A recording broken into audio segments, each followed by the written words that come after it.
ನಮ್ಮ ಕಾಲದಲ್ಲಿ ರಾಮ ಮಂದಿರವನ್ನ ನೋಡುವಂತ ಭಾಗ್ಯ ನಮಗೆಲ್ಲ ಸಿಕ್ಕಿದೆ. ಬಟ್ ನೀವೆಲ್ಲ ಅದಕ್ಕೆ ಕರಸೇವಕರಾಗಿ ಕೆಲವರೆಲ್ಲ ಅದ್ರಲ್ಲಿ ಭಾಗಿಯಾಗಿದ್ದು ನಿಮ್ಮ ಇನ್ನೂ ಪುಣ್ಯ, ದೊಡ್ಡ ಪುಣ್ಯ. ಒಂದು ನಾನು ಇದನ್ನ ಇನ್ನೊಂದು ಆಡ್ ಮಾಡ್ಬೇಕೇನು ಅಂತಂದ್ರೆ, ಕೋರ್ಟ್ನಲ್ಲಿ ಒಂದು ದೊಡ್ಡ ಚರ್ಚೆ ಆಗಿದೆ ಈ ಕುರಿತಂತೆ. ಬಾಬರ್ನೇ ಓಡದ್ನಾ ಅನ್ನೋಂಥ ಪ್ರಶ್ನೆ ಇದೆ. ಮೀರ್ ಬಾಕಿನೇ ಬಾಬರ್ನ ಮೂಲಕ ಓಡಿಸಲಾಯ್ತಾ ಅಂತ ತುಂಬಾ ದೊಡ್ಡ ಚರ್ಚೆ ಯಾಕೆ ಬಂದಿದೆ ಅಂತಂದ್ರೆ, ಅವರಿಗಿಂತ ಮುಂಚೆ ಅನೇಕ ಮುಸಲ್ಮಾನರು ದಾಳಿ ಮಾಡಿದ್ದಾರೆ. ಒಡೆಯೋದೇ ತಮ್ಮ ಕರ್ತವ್ಯ ಅಂತ ಭಾವಿಸ್ಕೊಂಡಿರುವಂತ ಮುಸಲ್ಮಾನರು ಈ ಮಂದಿರವನ್ನು ಬಿಟ್ಟಿದ್ದಾದ್ರೂ ಹೇಗೆ? ಅದು ರಾಮ ಅನ್ನೋ ಒಂದು ಆದರ್ಶವಾಗಿರ್ಬೇಕಾದ್ರೆ ಬಿಟ್ಟಿದ್ದಾದ್ರೂ ಹೇಗೆ? ಹೀಗಾಗಿ ಕೋನ್ರಾಡ್ ಎಲ್ಸ್ಟ್ ಒಂದು ಮಾತನ್ನು ಹೇಳ್ತಾರೆ, ಒಬ್ಬ ಒಳ್ಳೆ ಇತಿಹಾಸಕಾರ. ಅವರ ಅಯೋಧ್ಯ ಅಂಡ್ ಆಫ್ಟರ್ ಅನ್ನೋಂಥ ಒಂದು ಪುಸ್ತಕದಲ್ಲಿ ಏನ್ ಹೇಳ್ತಾರೆ ಅಂತಂದ್ರೆ, ಗೋರಿ ಘಜ್ನಿಯರಿಂದ ಹಿಡಿದು, ಬಹಳ ಚೆನ್ನಾಗಿರೋದು ಅಂದ್ರೆ ಇವ್ರ ಒಟ್ಟಾರೆ ಉದ್ದೇಶ ಏನು ಅಂತ, ಗೋರಿ ಘಜ್ನಿಯರಿಂದ ಹಿಡಿದು ಬಾಬರ್ನವರೆಗೆ ಯಾರು ಬೇಕಿದ್ರೂ ಒಡೆದಿರ್ಬೋದು, ಒಡೆದು ಏನ್ ಬೇಕಿದ್ರೂ ಮಾಡಿರ್ಬೋದು. ಆದರೆ ಮೀರ್ ಬಾಕಿ ಏನ್ ಮಾಡಿದ? ಅಲ್ಲಾಗಲೇ ಇರುವಂತಹ ಮಸೀದಿನ ರಿಪೇರಿ ಬೇಕಿದ್ರು ಮಾಡಿಸಿರ್ಬೋದು. ಯಾಕೆ ರಿಪೇರಿ ಮಾಡಿಸಿದ್ರು ಅಂತಂದ್ರೆ, ಕಾಲಕ್ರಮದಲ್ಲಿ ಈ ಮಸೀದಿಗೆ ಏನ್ ಯಾರು ಒಡೆದ್ರೋ ಏನ್ ಮಾಡಿದ್ರೋ ಈ ಮಸೀದಿಗೆ ಯಾರು ಹೋಗ್ತಿರ್ಲಿಲ್ಲ. ಮೀರ್ ಬಾಕಿಯ ನಂತರವೂ ಕೂಡ ಅನೇಕ ವರ್ಷ, ಅವನು ಹೊಡೆದಿದ್ದು 1528 ಆಸ್ಪಾಸ್ನಲ್ಲಾದ್ರೂ ಹೆಚ್ಚು ಕಡಿಮೆ 1800 ಇಸ್ವಿವರೆಗೂ ಆ ಮಸೀದಿಗೆ ಯಾರು ಹೋದವರಿಲ್ಲ, ಅದನ್ನ ಯಾರು ಬಳಸಿದವರಿಲ್ಲ. ಯಾಕೆ ಅಂತಂದ್ರೆ, ಕನ್ವರ್ಟ್ ಆಗಿರೋರೆಲ್ಲ ಹಿಂದೂಗಳೇ ಆಗಿದ್ದವರಲ್ವಾ, ಅವ್ರಿಗೆ ರಾಮನ ಬಗ್ಗೆ ಗೌರವ ಇತ್ತಲ್ಲ, ಅವ್ರು ಯಾರು ಕೂಡ ಇದಕ್ಕೆ ಹೋಗದೇ ಇರಲಿಲ್ಲ. ಆದ್ರೆ ಯಾವಾಗ ನಿಧಾನವಾಗಿ 1857 ಸಂಗ್ರಾಮದಲ್ಲಿ ಹಿಂದೂ ಮುಸಲ್ಮಾನರು ಒಗ್ಗಟ್ಟಾಗ್ಲಿಕ್ಕೆ ಶುರು ಮಾಡಿದ್ರು, ಅದನ್ನು ಒಡೆಯುವಂತ ಒಂದು ಪ್ರಯತ್ನದ ನಡುವೆ ಮುಸಲ್ಮಾನರು ಅದನ್ನು ಆಕ್ರಮಿಸ್ಲಿಕ್ಕೆ ಶುರು ಮಾಡಿಕೊಂಡಾಗ ಆಗ ಪ್ರತಿಭಟನೆ ವ್ಯಾಪಕವಾಯ್ತಲ್ಲ, ಅದು ನಿರಂತರವಾಗಿ ನಡೀತು. ನಾವು ಯಾವತ್ತೂ ಬಿಟ್ಕೊಡೋದಿಲ್ಲ ಇದನ್ನ ಅಂತ ನಡೀತು.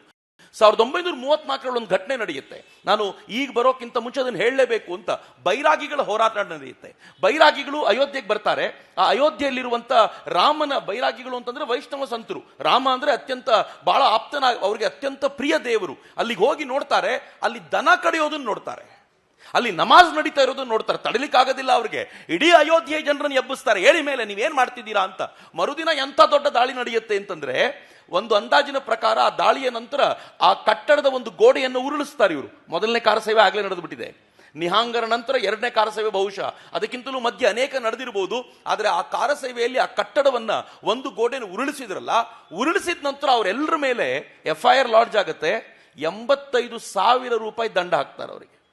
ಅವತ್ತಿನ ದಿನಗಳಲ್ಲಿ 1 ರೂಪಾಯಿ ಅಂದ್ರೆ ಎಷ್ಟು ದೊಡ್ಡ ಅಮೌಂಟ್ ಅಂತ ಇಮ್ಯಾಜಿನ್ ಮಾಡಿ. ಇತ್ತೀಚೆಗೆ ಒಂದು ಇಂಟರ್ವ್ಯೂ ಬಂದಿದೆ, ಸ್ವರಾಜ್ ಮ್ಯಾಗ್ ಇಂಟರ್ವ್ಯೂ ಮಾಡಿದೆ.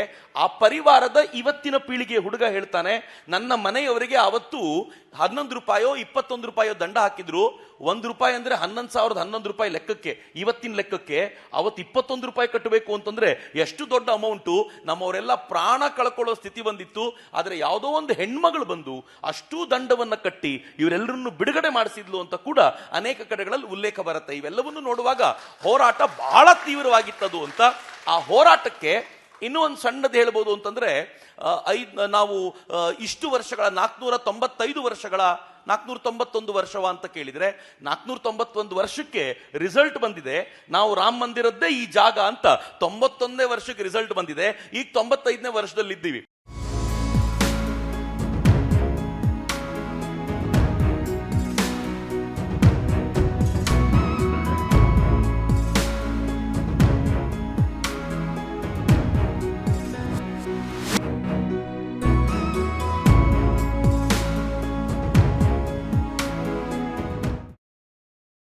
ಜೊತೆಗೆ ಪೇಜಾವರ ಮಠದ ವಿಶ್ವಪ್ರಸನ್ನ ತೀರ್ಥ ಸ್ವಾಮೀಜಿಗಳು ಬಂದಿದ್ದಾರೆ.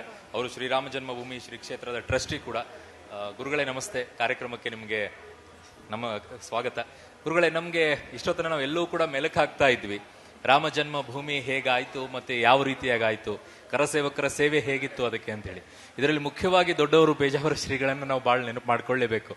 ಹೇಗಿತ್ತು ಅನ್ನೋದನ್ನ ನೀವು ವಿವರಿಸಬಹುದಾ ನಮಗೆ ಆ ಸಂದರ್ಭವನ್ನು? ಮೊದಲ ಬಾರಿ ನಡೆದಿರತಕ್ಕಂಥ ಕರಸೇವೆಯಲ್ಲಿ ನಾವು ನೇರವಾಗಿ ಪಾಲ್ಗೊಂಡಿದ್ವು.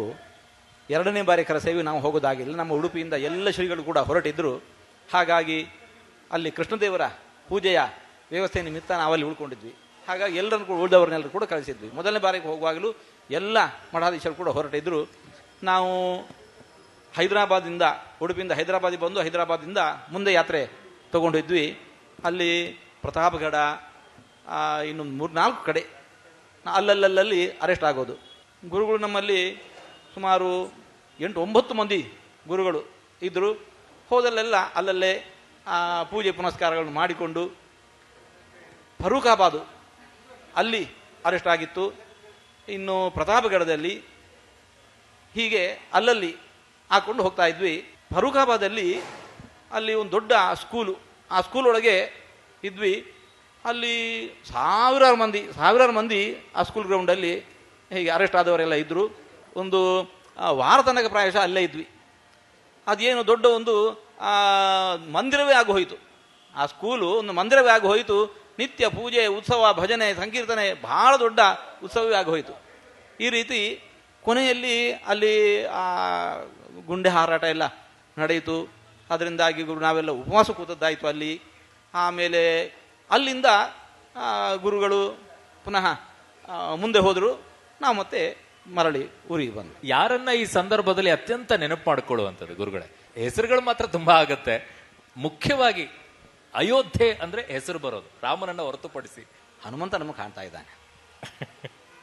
ಹಾಗೂ ಆ ಹನುಮಂತನ ನಾಡು ಅದು ನಮ್ಮ ಕರ್ನಾಟಕ. ಹೌದು. ಹಾಗಾಗಿ ಕರಸೇವೆಗಾಗಿ ಹೋದವರೆಲ್ಲರೂ ಕೂಡ ನಾವು ಹನುಮಂತನೇ ಕಾಣೋದು. ಇಲ್ಲ ಅಂತಂದ್ರೆ ಅಷ್ಟು ಎತ್ತರದ ಗುಂಬಜನ್ನು ಹತ್ತೋದು ಹೇಗೆ? ಏನೂ ಸಹಾಯ ಇಲ್ಲದೆ ಅಲ್ಲಿ ಒಡೆದ ಮೇಲೆ ಅಲ್ಲಿಂದ ಕೆಳಗೆ ಹಾರಿ ಬೀಳೋದು ಹೇಗೆ ಸಾಧ್ಯ? ಅಂತಹದರಲ್ಲಿ ಎಲ್ಲರೂ ನಾವು ಅವನು ಕಾಣ್ತಾ ಇದ್ದೇವೆ ಅಂದಮೇಲೆ ಕರ್ನಾಟಕದ ಕರಸೇವಕರಲ್ಲಿ ನಾವು ಅವರನ್ನೇ ಕಾಣ್ತಾ ಇದ್ದೇವೆ. ಯಾರಿಗೆ ಈ ಕ್ರೆಡಿಟ್ ಹೋಗಬೇಕು ಅನ್ನೋದು ಬಹಳ ಚರ್ಚೆ ಬರುತ್ತೆ ಗುರುಗಳೇ. ನಾನು ಸಾರಿ ಈ ವಿಚಾರವನ್ನು ನಿಮ್ಮ ಹತ್ರ ಕೇಳ್ತಾ ಇದ್ದೀನಿ, ಬಟ್ ಆದರೂ ಕ್ಷಮೆ ಇರಲಿ, ಕೇಳ್ತಾ ಇದ್ದೀನಿ. ಯಾರಿಗೆ ಹೋಗಬೇಕು ಅಂತ ಹೇಳಿ ಅಯೋಧ್ಯೆಯಲ್ಲಿ ಬಾಲರಾಮನ ಮಂದಿರ ನಿರ್ಮಾಣ ಆಗ್ತಿರೋದು ಕ್ರೆಡಿಟ್ ಯಾರಿಗೆ ಹೋಗಬೇಕು ಅಂತ? ಇದು ಎಲ್ಲ ರಾಮ ಭಕ್ತರು ಅಂತ ಯಾರೆಲ್ಲ ಇದ್ದಾರಲ್ಲ ಅವರೆಲ್ಲರಿಗೂ ಕೂಡ ಸಲ್ಲುವಂತಹದ್ದು.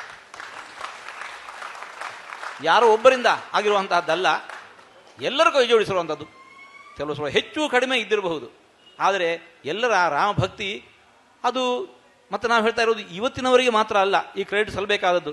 ಈ 500 ವರ್ಷಗಳಲ್ಲಿ ಹೋರಾಟವನ್ನು ಜೀವಂತವನ್ನಾಗಿಟ್ಟಿದ್ದಾರಲ್ಲ, 500 ವರ್ಷಗಳ ಕಾಲವೂ ಕೂಡ ಈ ಹೋರಾಟವನ್ನು ಜೀವಂತವನ್ನಾಗಿಟ್ಟವರು ಯಾರು?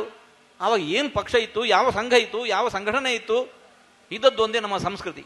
ನಮ್ಮ ಸಂಸ್ಕೃತಿ ಆ ರಕ್ತಗತವಾಗಿ ಗಮನಿಸಿ 500 ವರ್ಷ ಅಂತಂದರೆ ತಲೆಮಾರು ಎಷ್ಟಾಯಿತು? ಸುಮಾರು 10-15 ತಲೆಮಾರುಗಳು ಕಾಲ ಅದು ಜೀವಂತವಾಗಿದೆ ಅಂತಂದರೆ ಇದು ಆ ಹನುಮಂತನ ಶಕ್ತಿ ಅಂತ ನಾವು ಭಾವಿಸ್ತೇವೆ. ಇದು ನಮ್ಮ ನೆಲದಲ್ಲಿ ಇದೆ, ಇಲ್ಲಿನ ಗಾಳಿಯಲ್ಲಿ ಇದೆ, ಇಲ್ಲಿನ ನೀರಿನಲ್ಲಿ ಇದೆ, ಇಲ್ಲಿನ ಉಸಿರಿನಲ್ಲಿ ಇದೆ. ಅಕಸ್ಮಾತ್ ಏನಾದರೂ ಡೆಮೋಗ್ರಫಿಕಲ್ ಆರ್ಡರ್ ಚೇಂಜ್ ಆದ್ರೆ ರಾಮ ಮರ್ತು ಹೋಗ್ಬಿಡ್ತಾನ ಅಂತ ನನಗೂ ಭಯ ಇದೆ. ಯಡಿಯೂರಪ್ಪನವ್ರು ಕೈ ಸೇಗೆ ಮಾಡಿದ್ರೆ ನಮಗೆಲ್ಲ ಹೊಟ್ಟೋದ್ವಿ ಅಲ್ಲಿ ಇಲ್ಲಿ ಅಂತ. ಹನುಮಾನ್ಜಿ ಅಂತ ಅವಾಗ ಹೇಳಿದ್ದಾರೆ, ಆಂಜನೇಯನ ಹುಟ್ಟಿದ ನಾಡಲ್ಲಿ ಬಂದವರು ನೀವು ಅಂತ ಅಷ್ಟು ಭಕ್ತಿರಿ ನಮ್ಮ ಬಗ್ಗೆ.